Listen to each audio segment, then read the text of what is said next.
Breaking news చూస్తున్నాం. బుడమేరును సరిగ్గా నిర్వహించి ఉంటే వరద తగ్గేదని డిప్యూటీ సీఎం పవన్ కళ్యాణ్ అన్నారు. అతి తక్కువ సమయంలో అప్రమత్తంగా వ్యవహరించామన్నారు. 1,72,000 హెక్టార్లలో పంట నష్టం జరిగిందని తెలిపారు.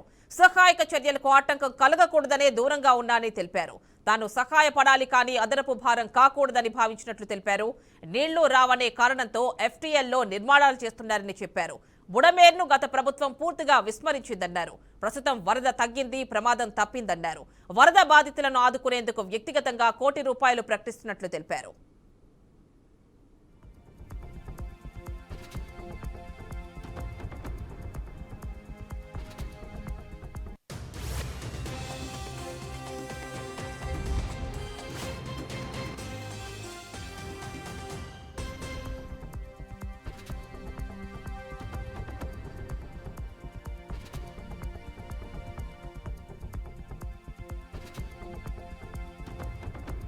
బుడమేరును సరిగ్గా నిర్వహించి ఉంటే వరద తగ్గేదని డిప్యూటీ సీఎం పవన్ కళ్యాణ్ అన్నారు.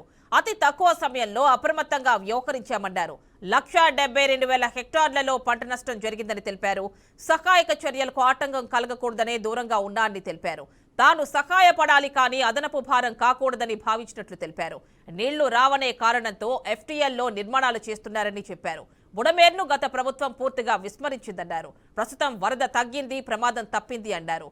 వరద బాధితులను ఆదుకునేందుకు వ్యక్తిగతంగా ₹1 కోటి ప్రకటిస్తున్నట్లు తెలిపారు.